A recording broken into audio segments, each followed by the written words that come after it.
I was raised by independent people, and so I wanted to continue the tradition, I guess. I never wanted to be a spectator, I wanted to be a player. In 1988, a graffiti-obsessed 17-year-old in Astoria, Queens, had an idea. Sacha Jenkins would combine his love of art, hip-hop, and humor to found a series of highly successful independent print publications before turning his unique lens to television production and then documentary filmmaking. Along the way, he would go from documenting the culture to shaping it, all while providing a template for creativity that's informed countless careers, including mine. And it all started with one idea.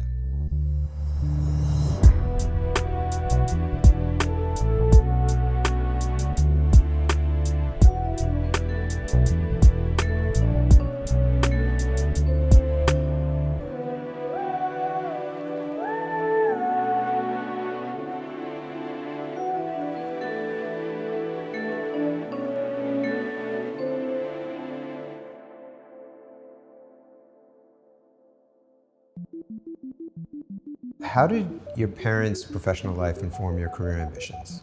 My dad was a filmmaker, my mom was a painter. So when I look at all the stuff that I've done, it's been a combination of moving pictures and still pictures and storytelling, right? So my parents are storytellers. And so at a young age, that was instilled in me. I would say my parents are my biggest influence, actually. My dad was mainly a documentary filmmaker, one of the founding producers of Sesame Street, the Africa correspondent for a show called Black Journal. So there's footage of him all over Africa in the 60s and 70s doing his thing. My dad died when I was really young, and like back then, seeing my dad work, he did a feature film called Cane River that was only recently released after like 40 years, like a couple of years ago, but it was shot in New Orleans. I got to spend the summer there. I was on set. So I was around this stuff most of my life.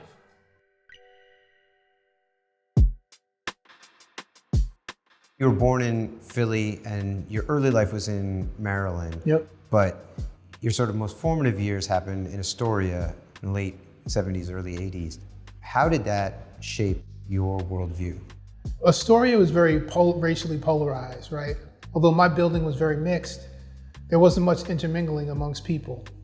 In Astoria, one thing that brought people together was graffiti. That put me in a unique position to learn different things about different people, because what I realized is the white kid who likes heavy metal has a boombox, and the black kid who likes hip hop who has a boombox is the same kid, the same guy. When I was coming up, I was into skateboarding, I was into hardcore music, hip hop, things that are very common today for kids of color. When I was into it, I was a weirdo black dude. Now it's like kids in the hood, which is great. Their world is way more broad. I think that's one of the reasons why I've somehow stayed contemporary, was my understanding and involvement. It's also, for me, very important to be directly involved, because I learn from hip hop, from hardcore, from graffiti, or whatever. Being a practitioner and being involved or understanding these cultures, these subcultures, has always been very germane to my evolution. I think having that experience really helped me sort of navigate the world at large. How did you end up with things like punk rock and skating on your radar?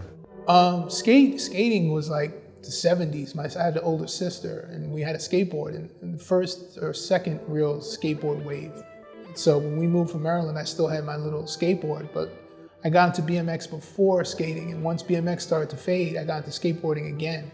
A friend of mine named Haji, who I started Beatdown newspaper with, he was into skating too, so we kind of got into it together, and we would travel to different places to skate spots. You'd go to the Brooklyn Banks under the Brooklyn Bridge, or the Harlem Banks in Harlem, or Bay Ridge, or different places. You would travel to go to different skate spots. It was very much like graffiti. Graffiti writers travel all over the place, skaters travel all over the place.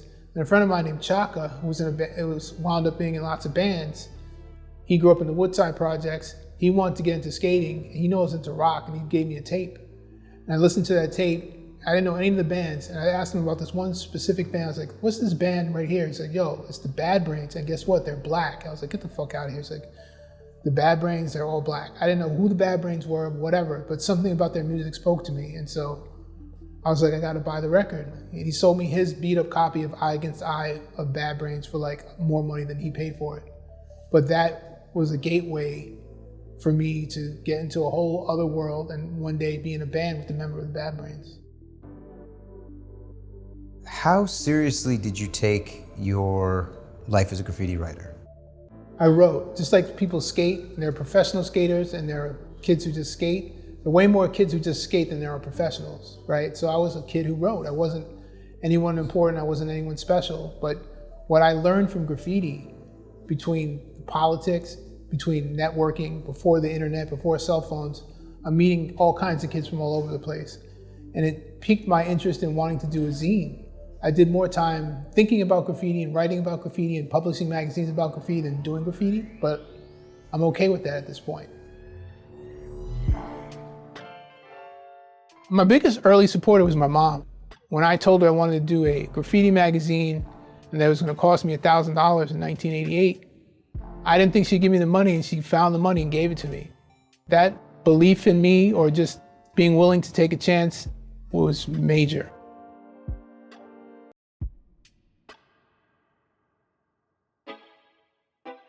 What was the auspice for you to actually get into publishing a zine yourself? My friend Chaka, he was on the hardcore scene, and in the hardcore scene, there were zines, right? So it's a combination of hardcore zines, and then phase 2 published a magazine called International Get Hip Times, which when I purchased that, it just blew my mind. And I wrote to phase 2 and I was like, hey man, I'm a fan of what this your zine, like I want to do one myself. He wrote me a 6-page handwritten letter telling me that I could do it. He didn't know me from a can of paint, pun intended, right? But that was like, put a battery in my back. And so my friend Chaka and his friend Freddie Alva did a hardcore compilation tape where they recorded all these bands and put it on a cassette called the New Breed Compilation. And it was in a comic book plastic, and it came with a zine, a booklet. I asked them who the printer was, and basically, if you know the New Breed Compilation and you see the first issue of my zine, it's the same thing. So usually I learned from my friends, right? So I saw what my friends did and it inspired me to do what I did. And how did you put together the money to get this printed and figure out the distribution and all that part? I asked my mom for the money, and in '88, asking my mom for $1,000 was like no small feat. And I didn't think she'd be able to get it to me, but my mom gave me the money. And as far as distribution, there was only 1 or 2 stores in the world at that time. There's a place on West Broadway called Soho's At. Writers from all over the world would go there because it was around the corner from Henry Chalfant's studio. So you'd go to the store and then you knock on the door to maybe meet Henry. And so while I was down there selling my zine, me and this guy Hush went over, he's like, let's go knock on Henry's door. Knock on Henry's door. Henry doesn't open up, Carl Weston does. Carl Weston would go on to start something called Videograf. And so all these things just happen the way they happen. All the things that I've done, I've learned from mentors. I've had great mentors. I was able to realize who I needed to get an education from. I tapped into those folks, did what I could to help them. In return, they imparted lots of knowledge on me. Henry Chalfant, for instance, was a big influence on me. I was a huge fan of his work as a kid. I'd study subway art in my art class. One day I'd go on to meet Henry and he'd become a friend and a mentor. So how many issues of graphic scenes did you create? There's about 4 issues of graphic scenes that we made. The first 2 were more elaborate in terms of printing, like spending real money, and then later issues were more like Xerox style. And where were you getting like the, all the assets and the photos and all that kind of stuff to fill it out? I was snapping photos, getting some photos from Henry, getting photos from other writers. I mean, in graffiti, photographs are like trading cards, right? So I had some hot trains that people wanted, so I was able to trade with people. And how many units of this were you selling at the time? My zine, the first issue, I probably printed up 5,000 copies. Sold most of them. How do you get from creating these 4 issues to creating the first hip hop newspaper, Beatdown?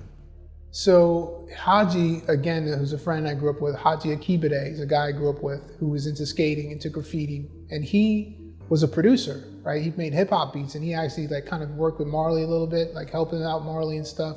I had gone away to a community college in upstate New York, and I worked on the school newspaper, and I saw the print bill, and it was like $600. I was like, that's it? I came back to New York, And I connected with Haji and I said, look, let's do this hip hop newspaper. It only costs whatever. We went to the printer, which is across the street from Queensbridge Housing Projects. It was like $640.30. We went with exact split in half, cash, change, everything, paid for.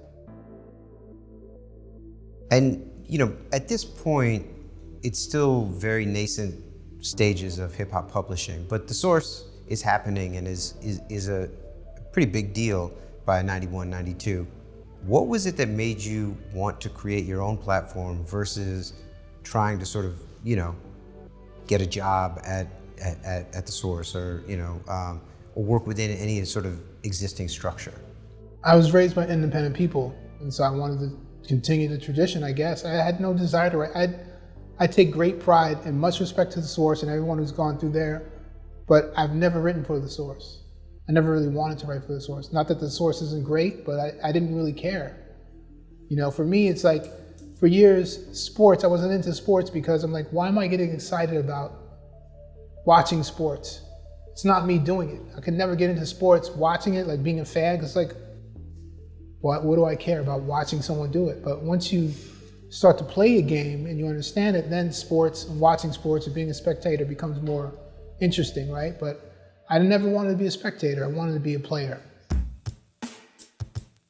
At its peak, how big did Beatdown get in those initial years that you were involved? Beatdown really took off after we left. We were there for a year. Beatdown went on for years and became a magazine and printed and has all kinds of fans all around the world. So when I was doing it, for us, success was going to Tommy Boy and knowing that from studying The Source, Tommy Boy always took out the back cover. So we knew that Tommy Boy paying for the back cover for a couple of years paved the way. So we went to Tommy Boy and offered them the same deal. And that sort of paved the way for us to have money to publish the magazine if we had no ads for a long time. You mentioned meeting Carl Weston, and I know that you were, you know, pretty heavily involved in some of the seminal editions of Videograf.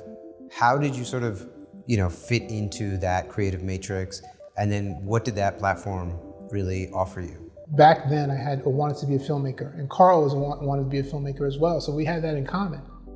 Carl was older than me and had equipment, and we talked about film and things we wanted to do, because ultimately Videograf was a platform for him to make money to make films. So I was a younger cat in that matrix, and I was just there and then. It just started to happen. What kind of reach did Videograf have in that moment? I think, you know, it's hard for young people today with this ubiquity of the internet to understand, but, you know, Carl was selling VHS cassettes, but they had reach. Carl used to wear sweatpants, and sweatpants pockets are kind of loose. And he, you know, he had knots like this, cash. Big ass knots. I mean, it was VHS, right? So people were buying them, but obviously I would say 2 out of 5 writers were buying them, and like the other 3 were just bootlegging the shit. But considering how much it was bootlegged, it got around. Big black Mac with no seeds on my bun. Chucking spears to stun. Run, Frosty, run to your unique cave, shelter from the sun. Want to step to me? That can be fun.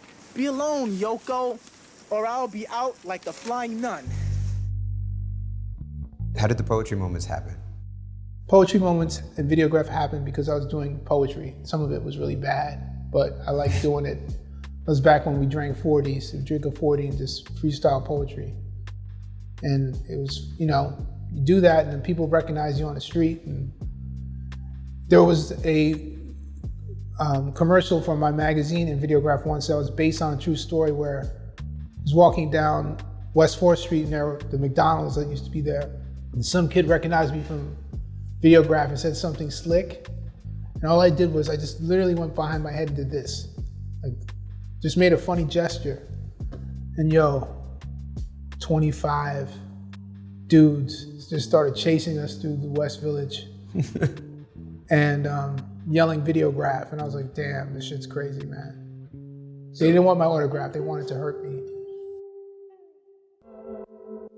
So you start Beatdown, and you know, in that you meet two very consequential people that would be collaborators with you for years after that, in Elliot Wilson and Chairman Mao. Me and Haji, we did Beatdown, and I guess Elliot got a copy and called. We had a voicemail. He called the voicemail and said he wanted to be down. So then he got down with us.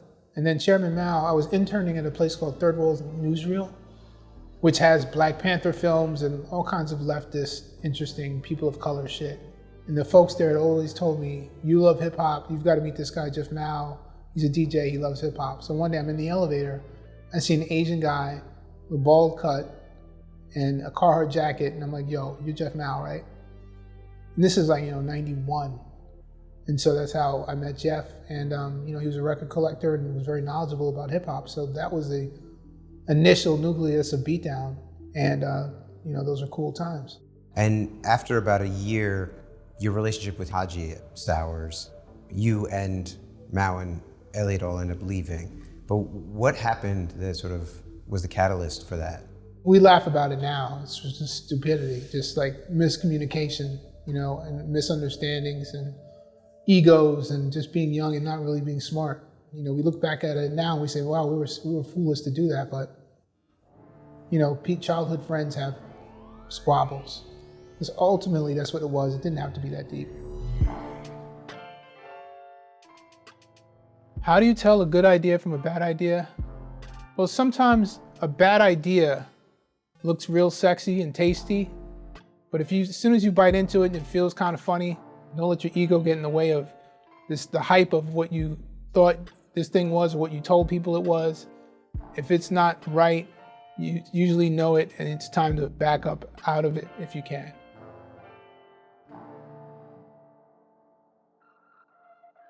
Beatdown was a strictly hip hop magazine. Shortly thereafter, EgoTrip starts to come into focus and you form a partnership with initially Elliot and then also with Chairman Mao. Mm-hmm. What was the idea for that and what was that moment of innovation that brought that together? It's very simple. I wanted it to be more of a reflection of my life, right? I like skateboarding, I like rock, I like hip hop.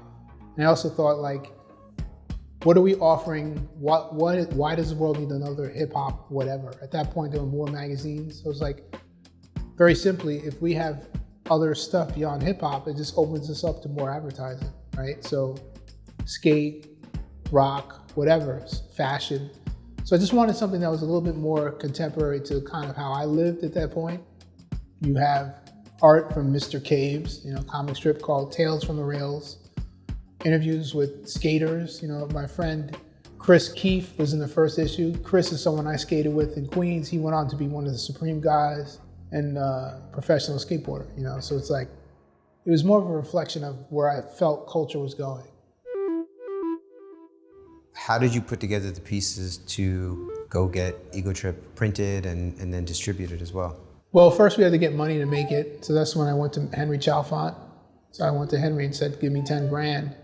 And I'll turn that 10 grand into much more than that. And so with that money, I think we got a computer and were able to print 1 or 2 issues. And how did you guys conceive of the sort of business side of this partnership? Business side is kind of an overstatement or understatement. We were just doing, right? No one was formally trained in business. It's all instincts. That was a time where everything was very balkanized, right? Between white magazines, black magazines, women's magazines, men's magazines. EgoTrip obviously lived in the middle of a very complicated Venn diagram. When you would take these meetings to try to sell these ads, were the marketing people receptive? Did they understand your vision? There were enough people who did, but there were a lot of people who didn't because they're still putting everything in a box. No, kids who like hip hop don't like this. What do you mean? White kids who like rock love hip hop at this point. You can't keep putting people in boxes. There were people who didn't get it, but there were enough people on the advertising side who got it and got us to a point where we even had credit with our printer. All of that coming together made EgoTrip possible because again, outside of 10 grand, we didn't have shit. Having founded 3 iconic magazines from his bedroom in his mother's apartment, Sacha would guide EgoTrip into book publishing and television production. While creative differences would ultimately bring about the end of the group, Sacha's mix of insight, humor, and deep understanding of culture would beget his next move into the world of filmmaking.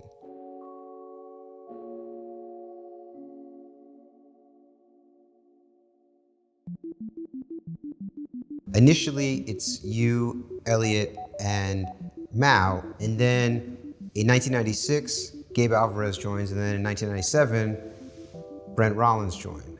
How did that happen? Gabe was working at a magazine called Rap Pages in LA with Brent. They had a section called Underground Zine where they wrote about zines. And so me and Elliot were flying out to LA to do a Cypress Hill cover story. And we met Gabe. He interviewed us for the column in Rap Pages. And we just thought he was cool. And so at one point we were like, yo, dude, why don't you come out here and move to New York and work on a magazine? We had no money. I said, but yo, you can stay at my mom's house in Queens. You're good. My mom's good with it. And he's crazy enough to do it. So Gabe came out, moved to Astoria, Queens, and stayed in my bedroom. And soon after, I guess Brent followed suit. And then also, as I remember it, you reached out to us saying that you wanted an intern or something, right? Yeah, I was finishing my senior year of high school, and I had to get an internship. And I sat there with all the rap magazines. My taste leaned in the indie way. And I looked at On The Go and I looked at EgoTrip, and I was like, On The Go looks really pretty, but EgoTrip makes me laugh on every page. Like I live for every inside joke, everything you guys put in the folios and all that stuff. And I just called over and over for 2 weeks till somebody called me back. And that was how I got down. When EgoTrip started, how did the humor and that voice develop in the magazine? I think if you really look at what we were doing in EgoTrip with the ads, the internal ads, those are like early memes. I mean, humor to me is super important. Like, it's a sign of intelligence. If you have no sense of humor, I can't fuck with you, you know? And I think all of us at EgoTrip have a sense of humor, and there's a level of diversity there. You know, Gabe Alvarez is Mexican from LA, and Brent's from LA, he's Black and Vietnamese, and Jeff Mao is, you know, Chinese from Massachusetts, and Elliot is Greek, Ecuadorian, and Black, and I'm African American and Haitian. So we covered a lot of ground, and there were a lot of things to laugh at. I mean, I think things are so fucked up. If you can't laugh, you're really fucked up. I would say race in my career in general has been a pretty consistent through line in terms of how I'm trying to communicate with people and have conversations with people. And so EgoTrip was foundation for that. I think the most important idea I've ever had was to listen to the voice in my head. You're walking around all day, you're by yourself. Who are you talking to? Well, you're talking to someone who's in your head. And the thing about the person in your head, typically that voice or that individual has your best interests at hand. So I'm not saying the voice is right all the time, but most of the times in my life where I transitioned into something new or tried something different, it was because the voice told me to do it.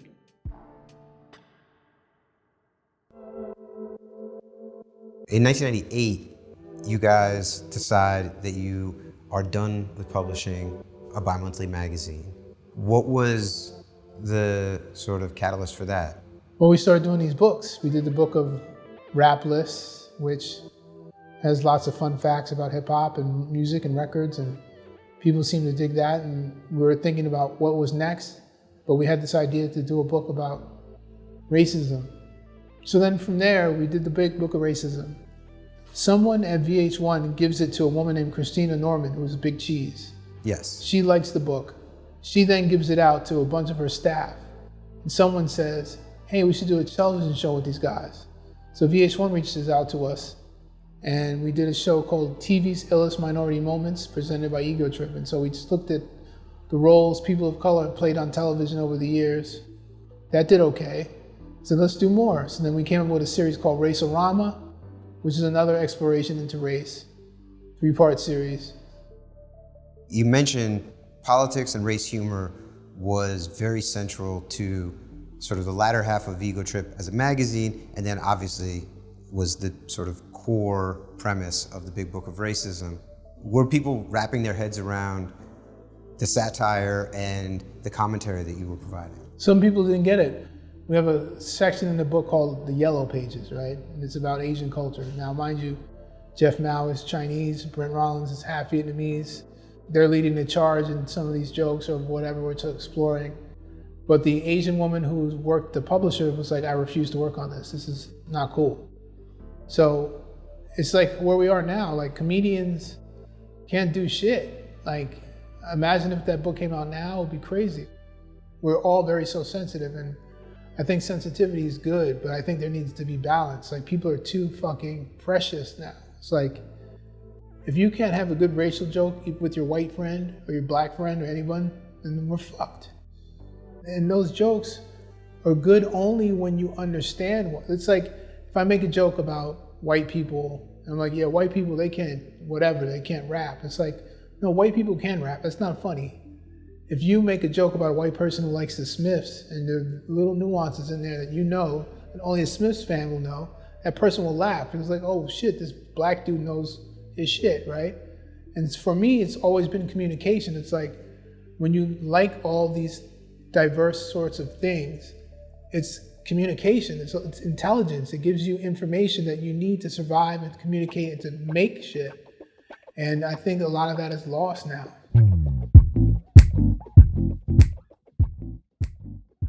How do you process criticism? Well, I was once a critic myself, and so I come into it with a bit of an understanding of where people might be coming from, and sometimes people are coming from places that are personal to them, and sometimes their biases bleed into it, so you've got to take it with a grain of salt. If you're someone who makes art that is in the public eye, you have to be willing to accept that the public might not like it, or someone in the public might not like it, but you got to just stick with what your message is. And as long as you believe in what you're doing, that's all that matters. I did a series recently called Everything's Gonna Be All White.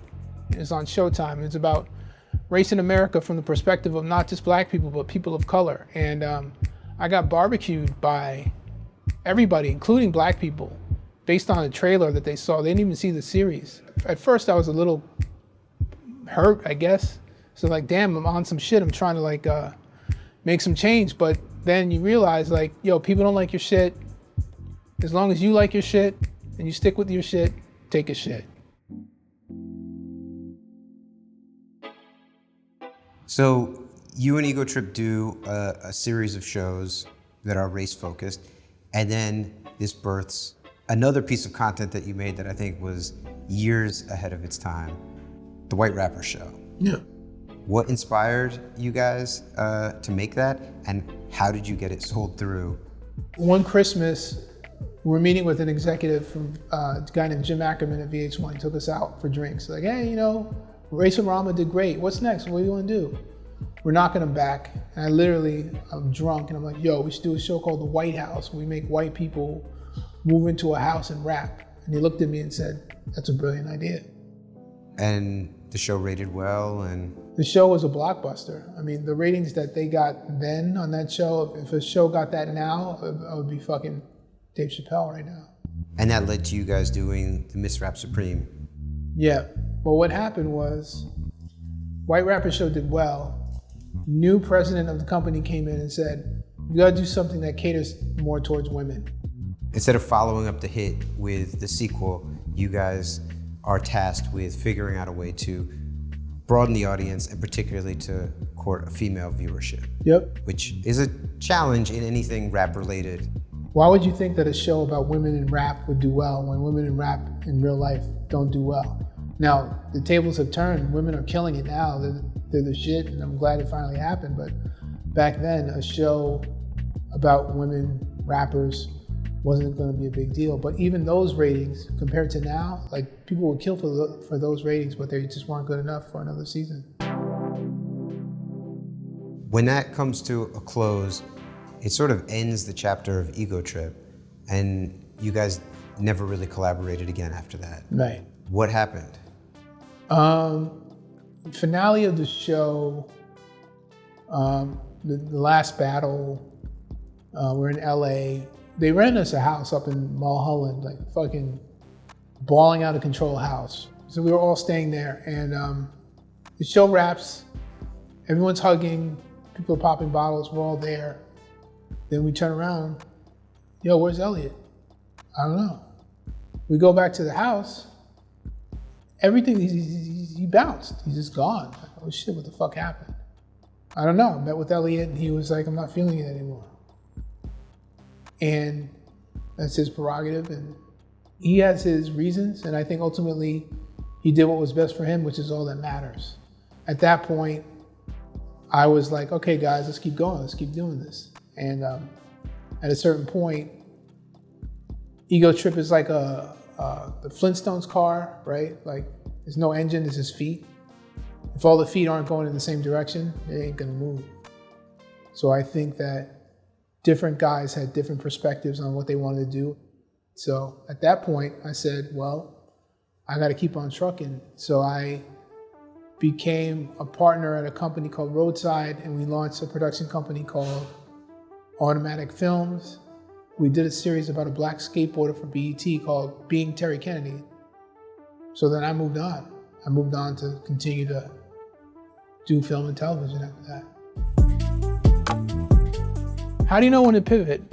My rule is when I can no longer learn and I can no longer teach anyone anything new, it's time to move on. It's time to try something new. Time to get scared a little bit. If you're not scared a little bit, then what are you doing?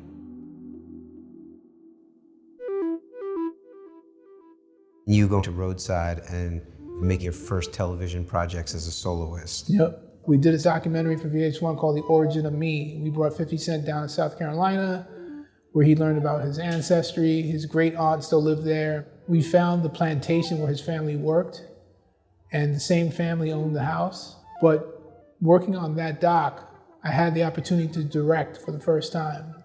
We were in this museum for an organization called the Red Shirts. The Red Shirts were the proto-Klan. Before the Klan, they were the Red Shirts, right? So there's this museum, it's a tribute to the Red Shirts, right? So we go to the museum and like, Ron, the director, I don't know, he had a brain fart or he wasn't feeling it. He's like, go ahead, just go do it.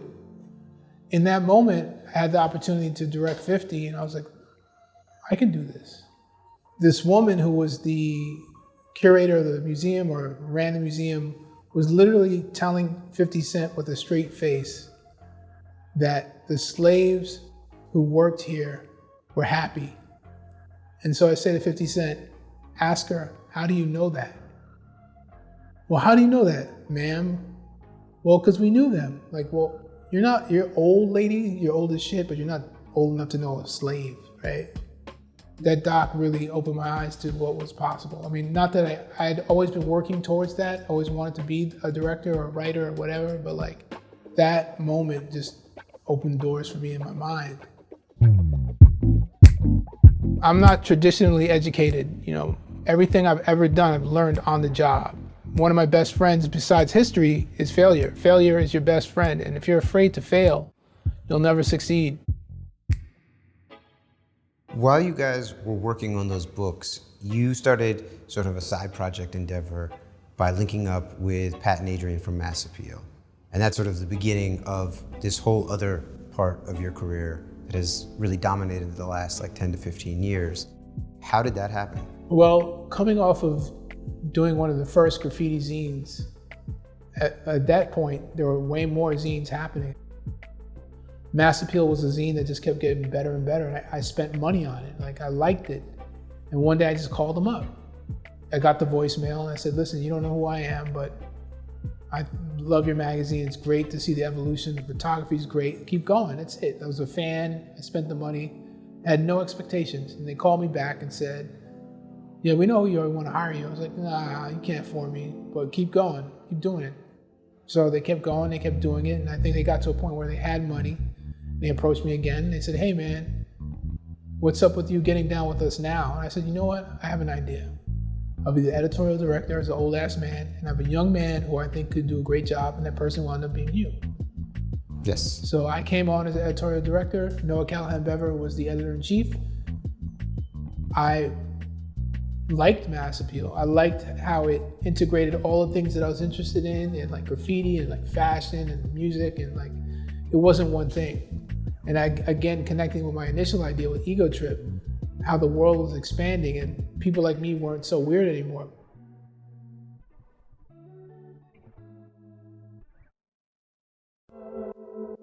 Mass Appeal starts to really grow as a magazine for several years. You know, obviously the passing of Pat was, I think, a pretty monumental setback both for the business and also for Adrian and for everyone emotionally. I mean, I think about Pat and I just laugh to myself because he's such a unique guy, funny guy. He was a good dude, and when he passed away, tragically, it just changed the game. I think for Adrian, it changed the game, a lot of stress, and magazines were starting to be in the decline in terms of just people buying them, distribution. It was the game was changing. So I think it was 2008 when Mass Appeal shut down the magazine. So it was just time. At what point did you become a partner in Mass Appeal? Was that part of the relationship with Pat and Adrian, or did that happen afterward? Well, I was a partner with Pat and Adrian in the magazine, and then the magazine died. And so when I joined Decon, I became a partner at Decon. And then when we started Mass Appeal, then I was a partner at Mass Appeal. Yeah, new company, new everything. Can you tell me a little bit about that? So Philip Leeds, who worked for Pharrell for many years, is a old friend of mine. And so I was talking to Philip, and we were talking about starting a creative agency. And he says, we should meet my friend Peter Bender. He's got a company called Decon.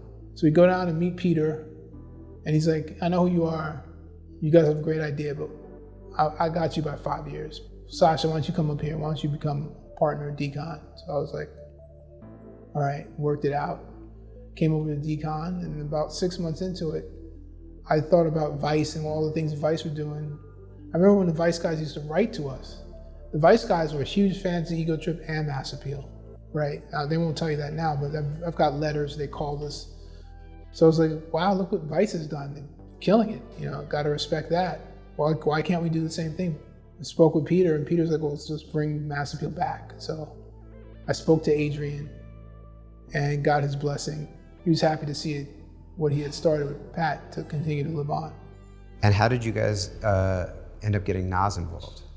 You know, Peter and Nas had a bunch of interactions over the years, and Peter was constantly talking to Nas about what we were doing and stuff. And Nas signed up and has been a very important part of the credibility. I remember having a serious meeting with Lucien in Universal. That was a lesson in learning how deep people's relationships are in the game. Here I was with Peter and Nas, meeting with Lucien about like doing this deal with them, investing in us, and like we have this big conversation, and Lucien leaves the room, like we're like looking at each other, like eating and shit, and like what's gonna happen? They come back like, we're gonna do this deal. Coming from where I've come from in terms of doing magazines in my bedroom to like having people wanting to invest millions and investing millions of dollars in the company, it was super exciting. In the ensuing years, Sacha's restless curiosity would lead him to projects on subjects as varied as Wu-Tang Clan, the LA riots, and Louis Armstrong, all told with his singular understanding of culture and race and their impact on history. Sacha would also see the successful completion of a deeply personal passion project, the theatrical release of Cane River, his father's feature opus, which was lost to time in the aftermath of his unexpected death in the early 80s.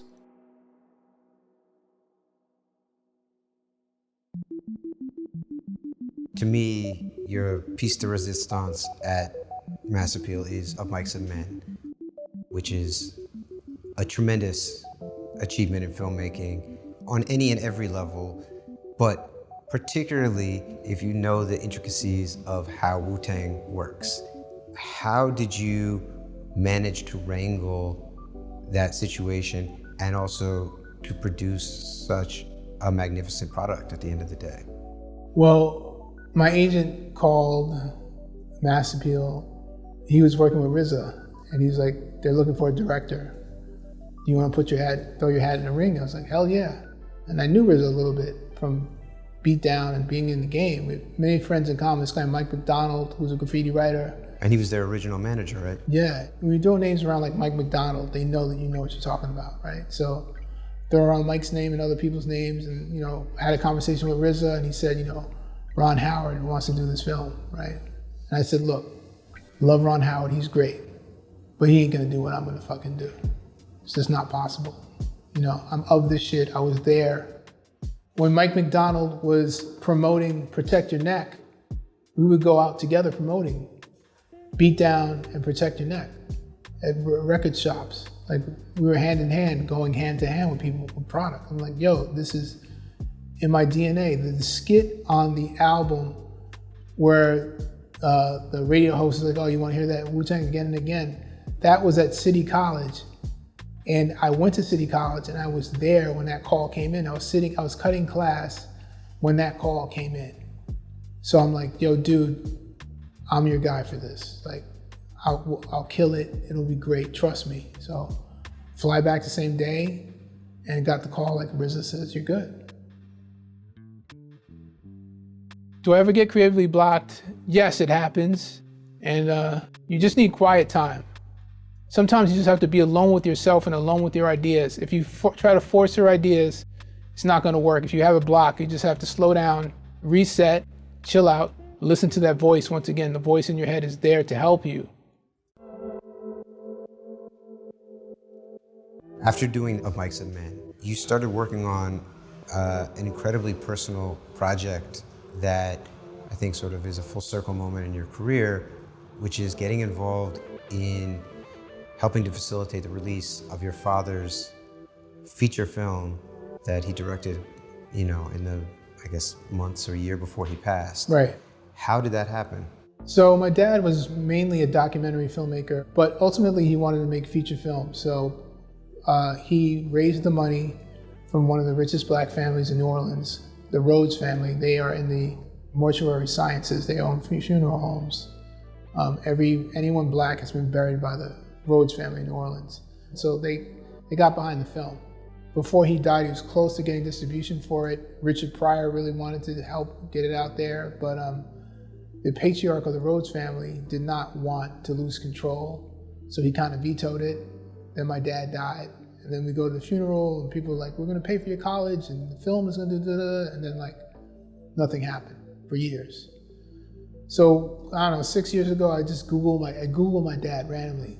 And I find an article in the Times about a place called Indie Collect, and they're an organization that works with orphan films that are just out there and no one knows much about them. And this place, Do Art, where they process all the film, had storage of all these films and they were getting rid of it. They were shutting that floor down. They need to get rid of all these films. And so the Indie Collect people stumbled upon my dad's film, Cane River, and it was in the article.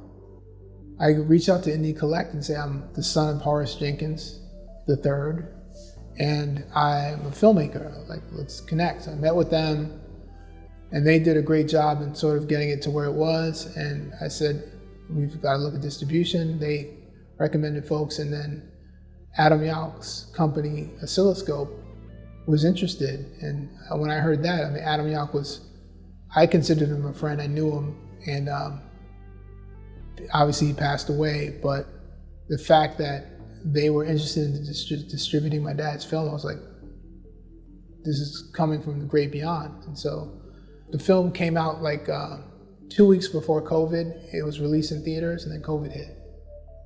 So if it would have come 2 weeks later, it wouldn't have had its theatrical debut. So my dad's film finally made it to theaters. That's amazing. So, and now it's on the Criterion channel, and it's out there, so people dig it.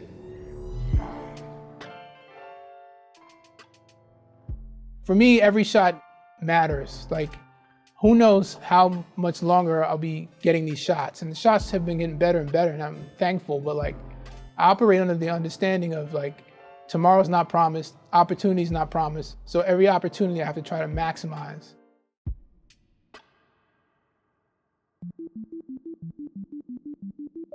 After doing that, during COVID, I know you started working on the Louis Armstrong documentary that came out this spring. Yep. How did his story land on your radar, and how did you wrap your head around, pursuing this project?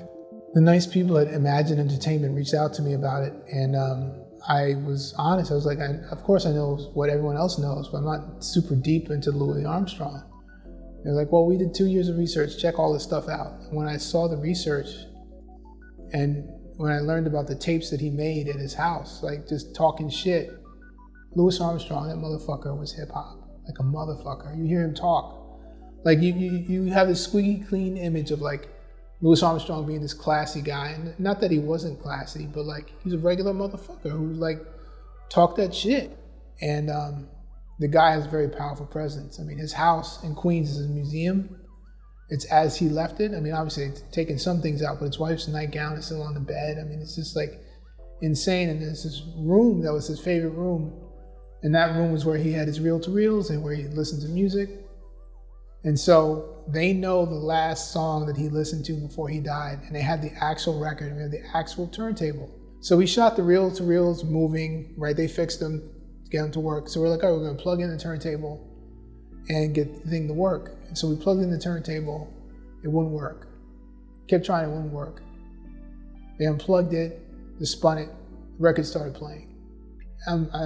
There's 7 or 8 people who were in the room with me. It's like, no bullshit. Like, the guy is fucking real and present. And I was like, okay, this guy, I feel like he approves of what's going on. I'm just gonna roll with it. That's crazy. That happened with Biz Markie. So I've just finished a Biz Markie film. And we're in Red Hook, Brooklyn at the sound stage, scouting the sound stage. I was talking about making a Biz Markie cereal, like a cereal box, or like, you know, for the set, like, you know, Biz Markie with a gold chain or whatever. Someone taps me on my shoulder, like, look over there.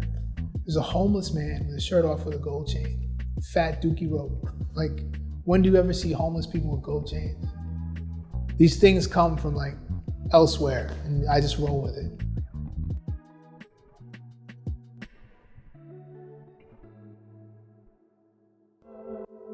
With both those projects, you're dealing with a protagonist who is no longer with us. And obviously, in both instances, there's a, you know, depth of archival footage. But as a filmmaker, how does that change your approach to the storytelling and crafting the narrative?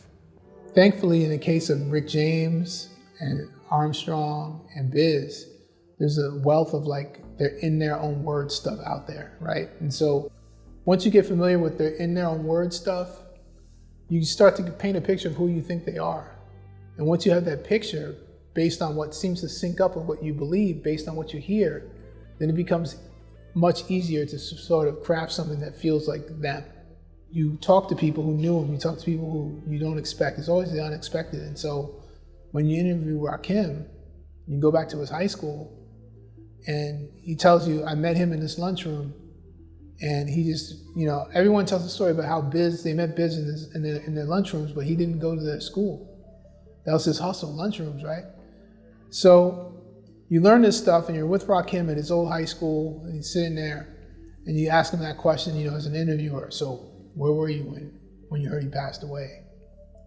And he fucking just like starts wailing, right? Like, he says, right here is where I went.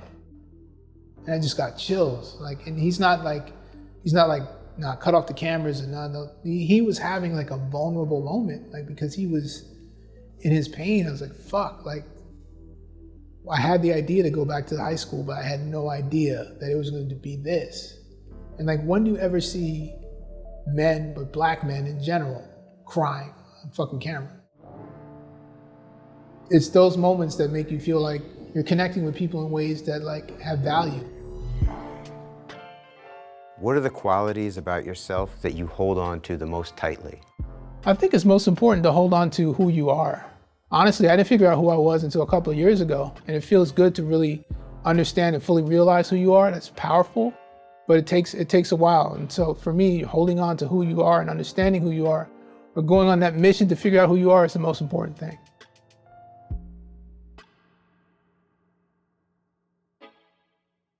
I know that recently you decided to step down from Mass Appeal as an active participant. Obviously, you remain a partner and invested in their continued success and growth. What animated that decision? A real desire to focus on directing and doing something that's a little bit more boutique and not, 40 employees and all that goes with that. I feel like I'm in a stride now with my directing where I'm getting these opportunities, and you're not gonna be here forever. I'm getting into my twilight years and shit, and like the filmmaking is evolving, it's getting better, right? So while I have this opportunity to focus on that, I wanna do that. I think with Resurgent Pictures, which is myself, and Raquel Cepeda, who's my wife, who's a filmmaker, I think the stuff that we want to do is a little bit more broad. I got to tell the Wu-Tang story. I got to tell the Biz Markie story. I did a film about people who write lyrics, like the new generation of kids or people can tell those stories. But I also feel like hip hop is a marker in time. I don't believe, especially with black music, there are no genres. Jazz. Louis Armstrong caught a gun charge at 14. RZA's mother ran numbers. So did Rick James's mother. It's the same story over and over again. It's a reflection of and reaction to the environment. Hip hop and jazz and blues, it's the same shit because it's the same people going through the same shit with the same result. So with that sort of mindset, it's how I approach these films. Having the privilege to make films about black artists from different generations, not many people have had that privilege, but I realize that access to information has led me to understand what I believe today is no genres. It's like, it's the same story over and over again.